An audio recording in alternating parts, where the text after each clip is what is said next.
Hi friends, எல்லோரும் எப்படி இருக்கீங்க? நான் ரொம்ப நல்லா இருக்கேன். என் சேனலை சப்ஸ்கிரைப் பண்ண எல்லாருக்கும் ரொம்ப ரொம்ப நன்றி. இப்போ நாங்கள் எங்கள் அம்மா வீட்டுக்கு போயிட்டு இருக்கோம். ஆடி மாதம் 3வது வாரம் கூழ் ஊற்றுற ஃபங்க்ஷனு.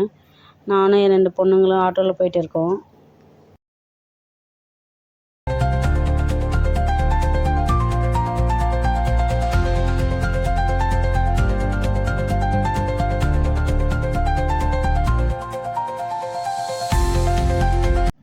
கூழ் செய்ய போகிற பாத்திரத்தில் மஞ்சள் குங்குமம் தடவி அந்த குண்டான அடுப்பு மேலே வச்சுட்டாங்க. இந்த பாத்திரத்தில் தேவையான அளவு தண்ணி ஊற்றி கொதிக்க வைக்கணும். அதுக்குள்ளே நான் கீரை தண்டை தோல் சீவி சின்ன சின்ன துண்டுகளாக கட் பண்ணி வச்சுட்டேன்.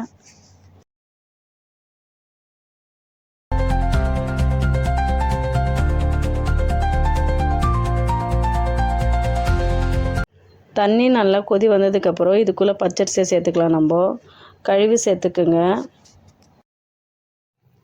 நார்மல் பச்சரிசியை பல்ஸ் மோரில் விட்டுட்டு ஒன்று ரெண்டாக ஆனதுக்கப்புறம் அதை வாஷ் பண்ணி இதில் ஆட் பண்ணிக்கோங்க. அப்படி இல்லைன்னா நொய் பச்சரிசின்னு கடையில் கேட்டால் கொடுப்பாங்க. அந்த பச்சரிசியை வாங்கி நீங்கள் யூஸ் பண்ணிக்கோங்க. இந்த முறையில் செஞ்சிங்கன்னா சின்ன சின்ன கல்லெல்லாம் அடியில் தங்கிடும். அதனால தான் எங்கள் அம்மா இந்த முறையில் செய்கிறாங்க.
சாதம் வெந்துருச்சா இல்லையான்னு பார்க்குறது எப்படின்னா, ஒரே ஒரு பருக்கை எடுத்து அழுத்தி பாருங்கள், சாதம் வெந்திருக்கும். அதுக்கப்புறம் முந்தின நாளே கேழ்வரகு மாவை கரைச்சி புளிக்க வச்சுருப்போம். அந்த மாவை இது கூட சேர்த்துக்கலாம்.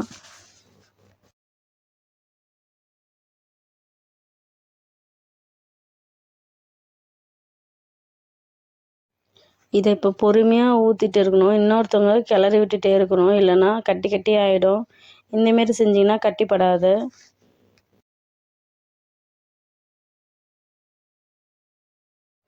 இதை கைவிடாமல் கிளறிட்டே இருக்கணும், இல்லைன்னா அடி பிடிச்சிரும். கைவிடாமல் கிண்டிகிட்டே இருக்கணும்.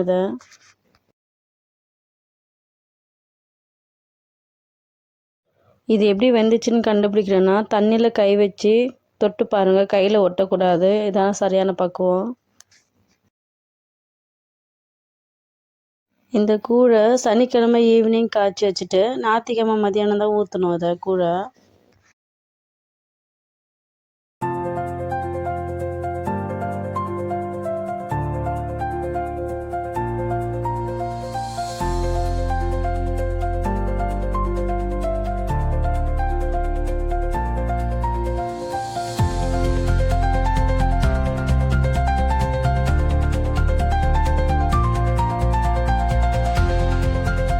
மதியானம் கூழ் ஊற்றி முடித்ததுக்கப்புறம் சாயந்தரம் தள்ளு போடுவோம்.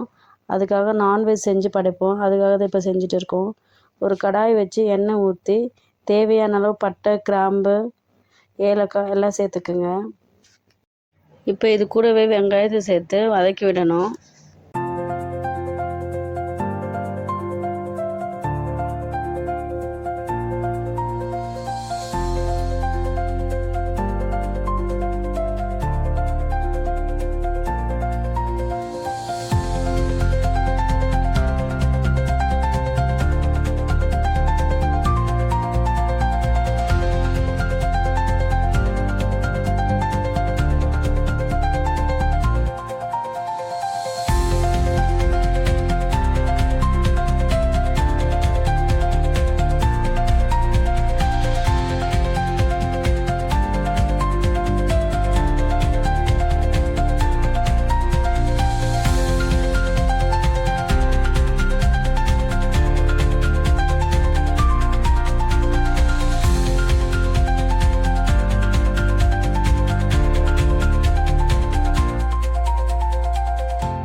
இப்போ இது கூடவே இஞ்சி பூண்டு விழுது சேர்த்து நல்லா வதக்கி விடுங்க. இஞ்சி பூண்டு விழுது பச்சை வாசனை போகிற வரைக்கும் வதக்கணும். வதக்குனதுக்கப்புறம் தக்காளி ஆட் பண்ணிக்கலாம் நம்ம.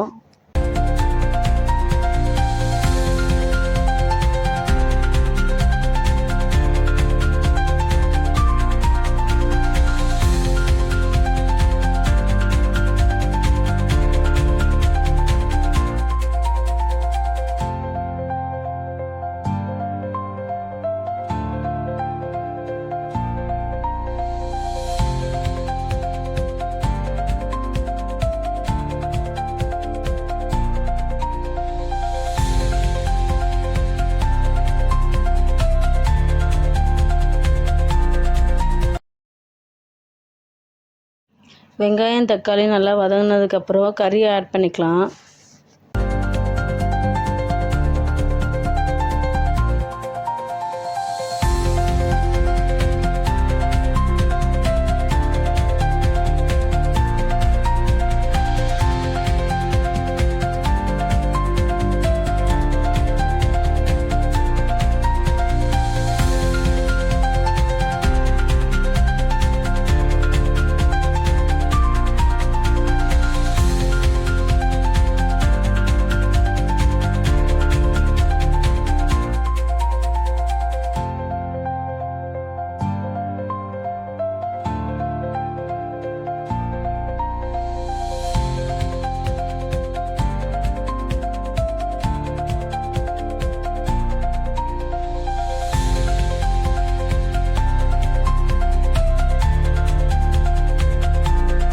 சிக்கன் கூடவே 4 டீஸ்பூன் மிளகாத்தூள், 1 ஸ்பூன் கரம் மசாலா, 1 ஸ்பூன் மிளகுத்தூள் ஆட் பண்ணிக்கோங்க.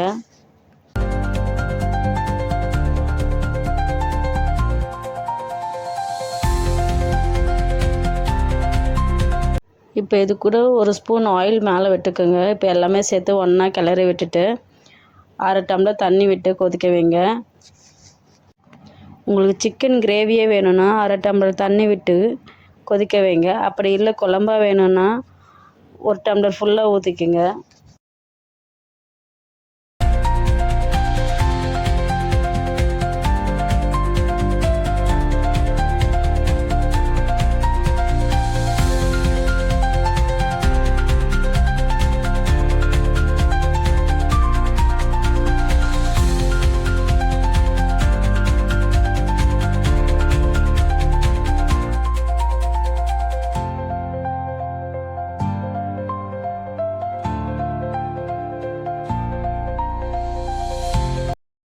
அவ்வளோதான், சிக்கன் குழம்பு முடிஞ்சுது. இப்போ நண்டு ஃப்ரை பார்க்கலாம்.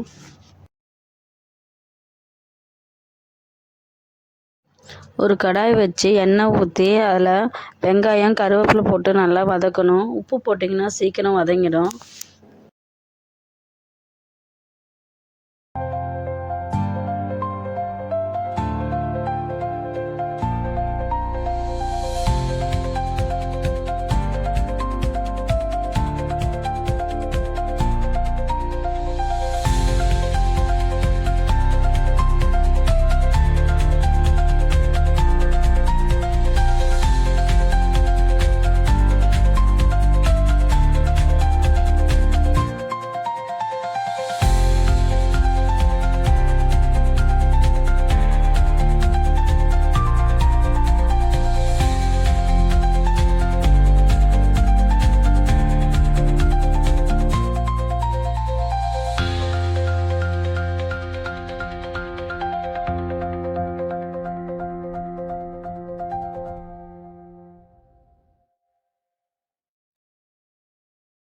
வெங்காயத்து கூடவே தக்காளி சேர்த்து வதக்குங்க. அது கூடவே ஒரு ஜார் எடுத்து வெங்காயம், தக்காளி, மிளகு, சீரகம் போட்டு மிக்சியில் ஓட்டிடுங்க.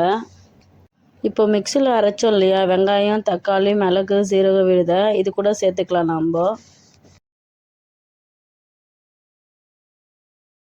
ஜாரில் நம்ம என்ன பொருள் அரைச்சோன்னா 2 வெங்காயம், 1 தக்காளி, 1 ஸ்பூன் மிளகு, 1 ஸ்பூன் சீரகம் இதெல்லாம் சேர்த்து அரைச்சிடுங்க விழுதா.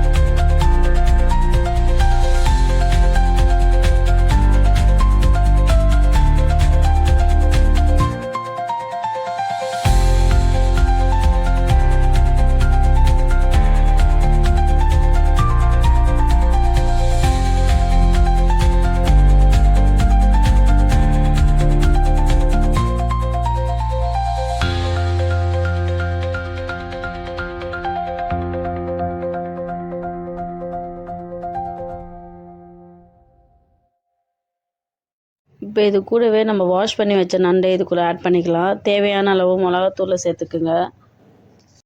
மிளகாத்தூள் சேர்த்ததுக்கப்புறம் ஒரு முறை கிளறி விட்டு 1/4 டம்ளர் தண்ணி ஊற்றி நல்லா வெந்ததுக்கப்புறம் ஆஃப் பண்ணிவிடுங்க.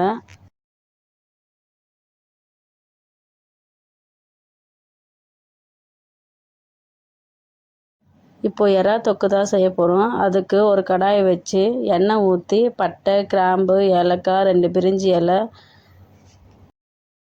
இது கூடவே பொடி பொடியாக நறுக்கி வச்ச ஆனியனை சேர்த்துக்கலாம். ஆனியன் நல்லா வதங்க விடுங்க.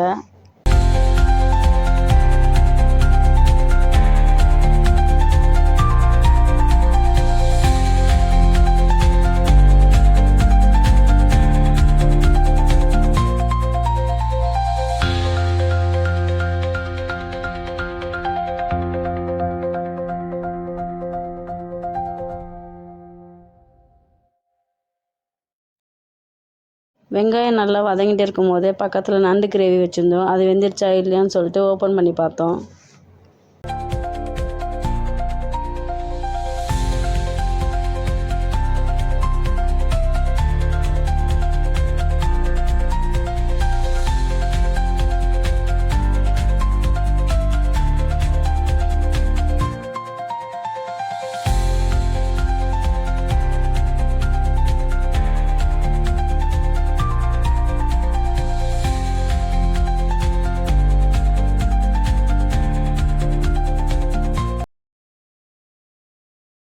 நண்டில் 1/4 டம்ளர் தண்ணி ஊற்றணும்ல, அது இப்போ நல்லா சுண்டி வந்துருச்சு.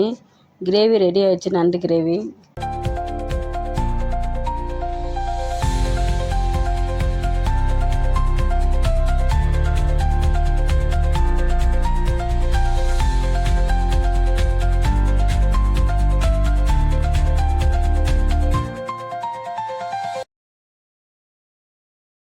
ஆனியன் நல்லா பொன்னிறமாக ஃப்ரை பண்ணதுக்கப்புறம் இது கூட கட் பண்ணி வச்ச தக்காளியை ஆட் பண்ணிக்கலாம். வெங்காயமும் தக்காளியும் நல்லா மேட்ச் ஆகிற அளவுக்கு சுண்டி வர அளவுக்கு கிண்டி விட்டுட்டே இருங்க.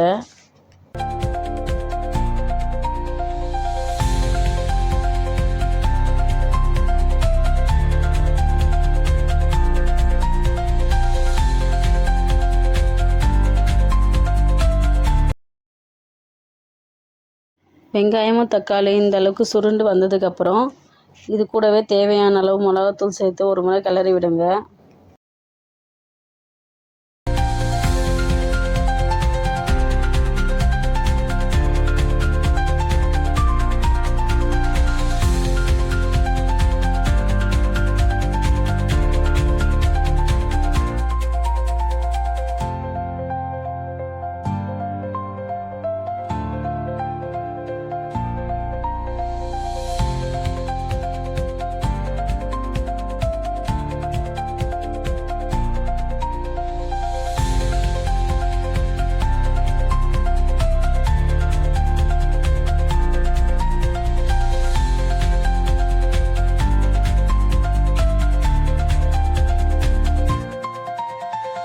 எறாவை நல்லா வாஷ் பண்ணி மஞ்சத்தூள் போட்டு வச்சுருக்கோம். அந்த எறாவை இது கூட சேர்த்துக்கலாம்.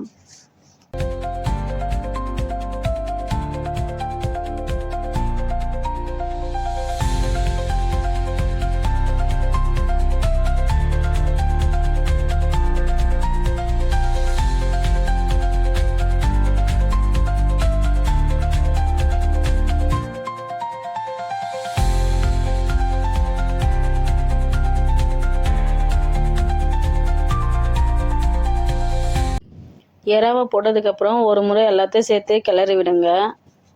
உங்களுக்கு தேவையான 1/4 டம்ளர் தண்ணி சேர்த்துக்கலாம். அதில் இல்லை தேவையில்லைன்னா ஸ்கிப் பண்ணிக்கலாம். இப்போ மூடி போட்டு 7 மினிட்ஸ் குக் பண்ணி எடுத்திங்கன்னா இறா தொக்கு தயார்.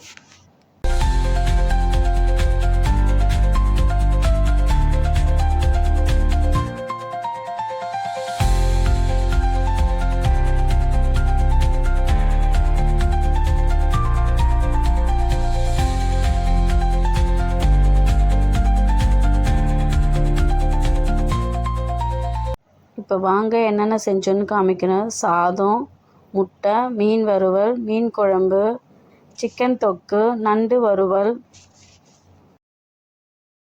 எறா தொக்கு, மூளை வறுவல். அவ்வளோதாங்க.